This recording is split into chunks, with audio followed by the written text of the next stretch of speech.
An amazing edit by Damian Plisko, coming up right out of the intro.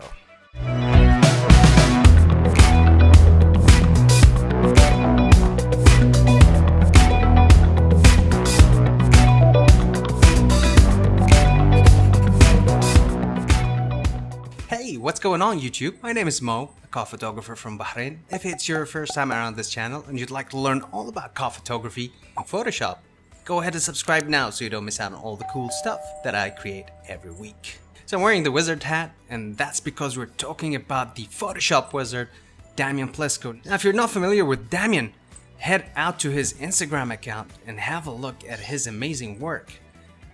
This guy takes an ordinary photo like this and turns it into something magical.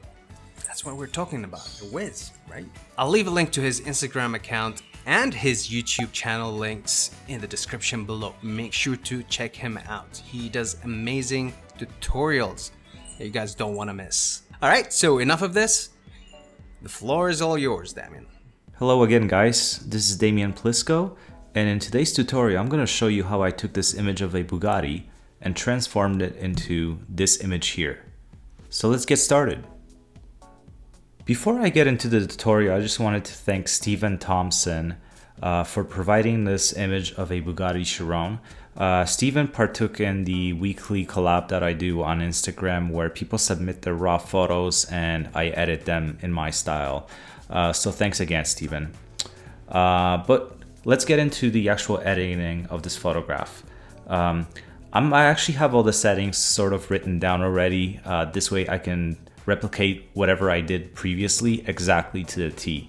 But first of all, you always want to obviously make sure that you're shooting in RAW, and you want to make sure that you enable profile corrections so the image is being edited with the right settings in mind.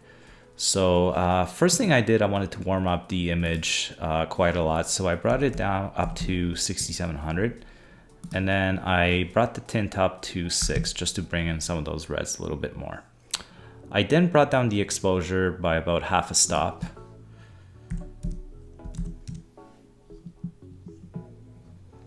And then I brought the highlights all the way down. It was blown out in some sections. And then I brought the shadows to about 85. And you're saying it's probably super way too bright, but I'm gonna adjust other settings which will sort of bring down the brightness of this photo again, so stick with me. I brought the whites by about 10 down, and then brought the blacks up to about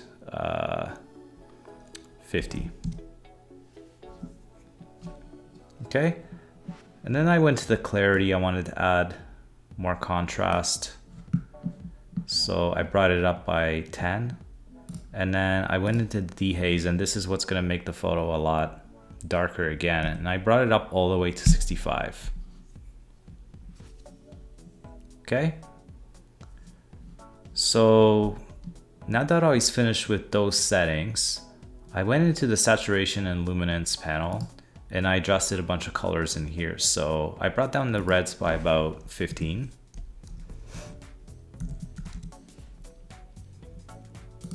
The orange by 5. The yellows by 5.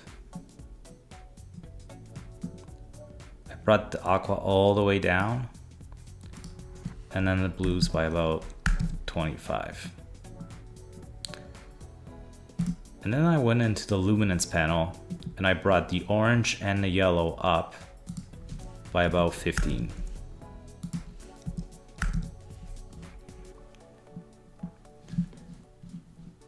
Let's go back into the basic panel for a second here. Well, not the basic panel, the top panel up here. I also adjusted the actual composition of this photo just a little bit. Okay, so I adjusted the composition just a little bit, and then I straightened it out just a little bit as well.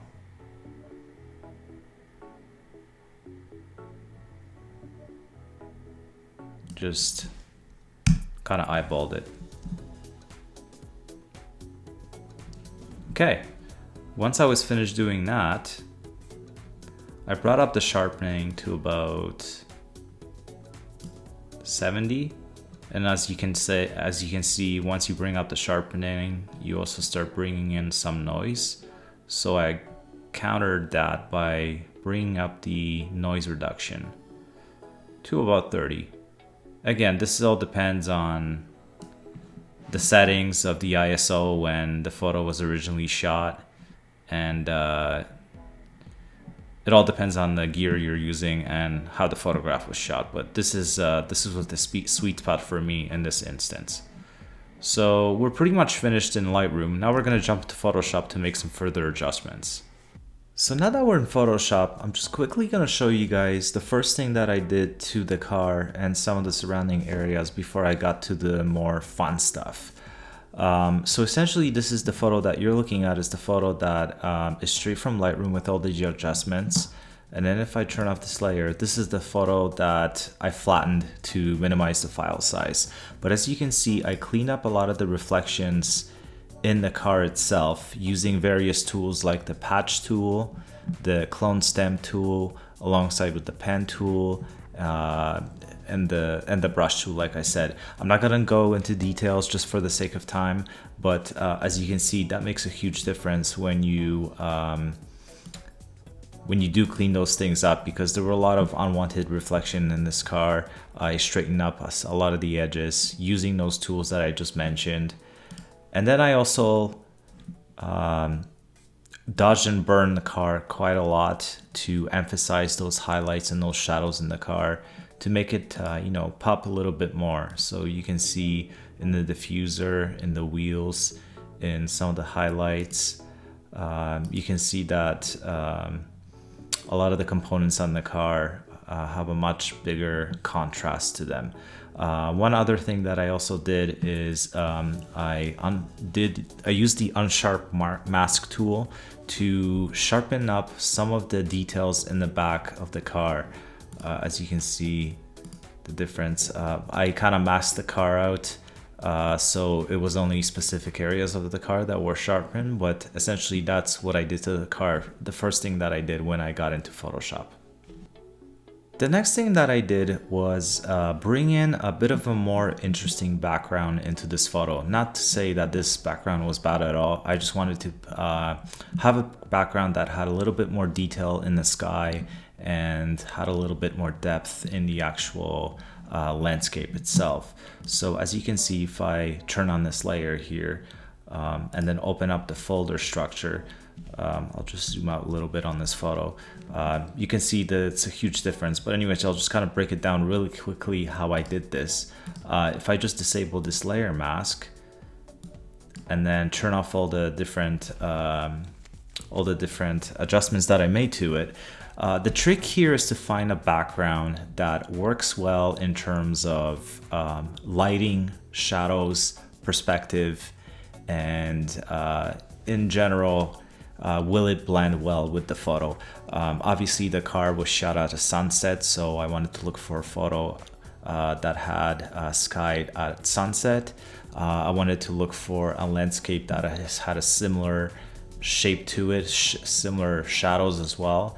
So it made it that much easier to adjust the photo once I found the right one to match it. Essentially, that's where the bulk of the work comes into. Once you find the right photo, you will find it much easier to work with once you're in Photoshop. So I'll just enable the layer mask.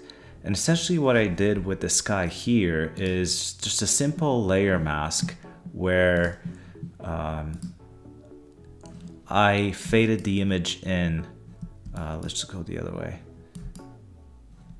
So I faded the image in using a layer mask, and then I slowly took away some of those details with the brush tool using the black color, and then turning down the opacity a little bit.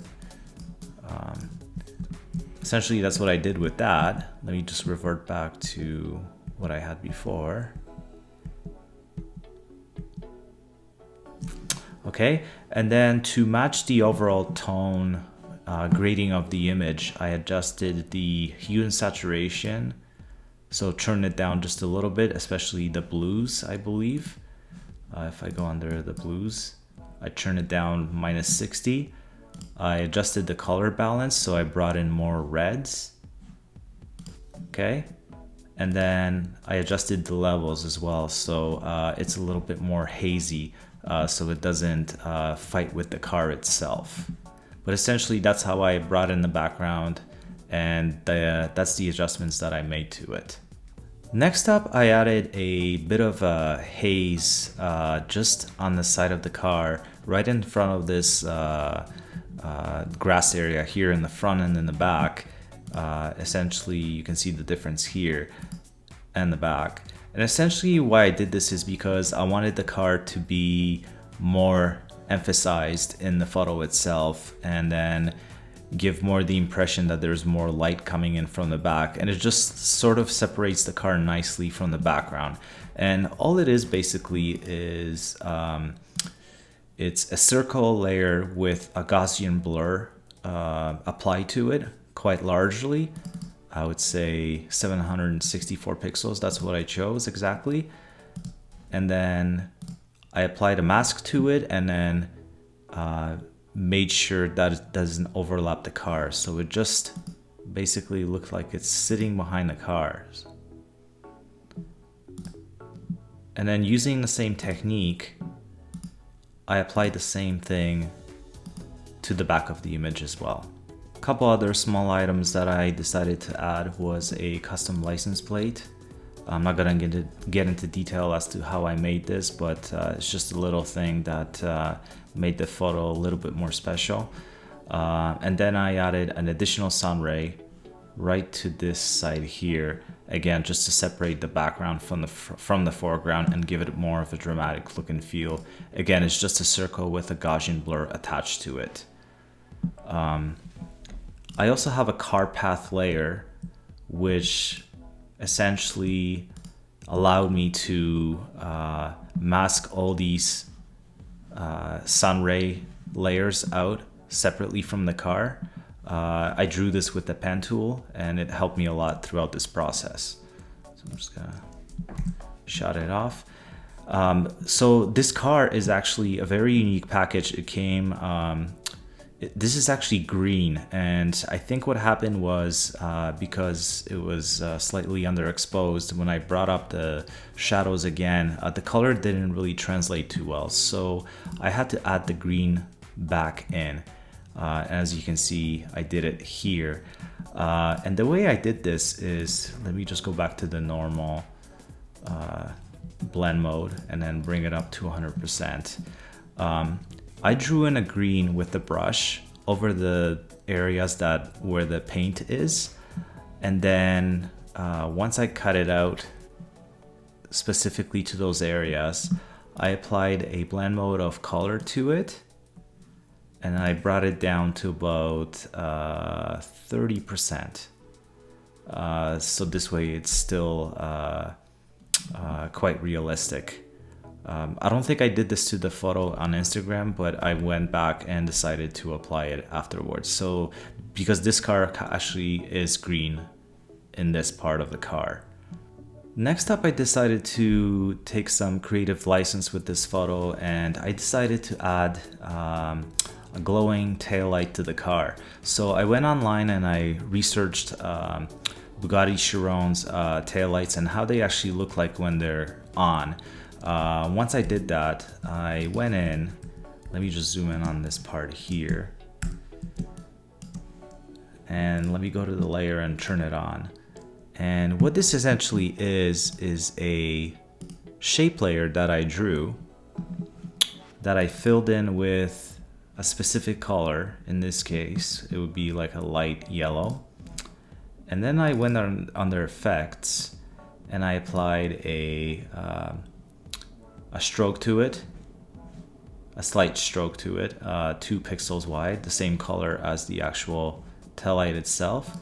And then an outer glow in this orangey color, but in the blend mode hard light. And then I adjusted the parameters to fit the look that I was actually going for.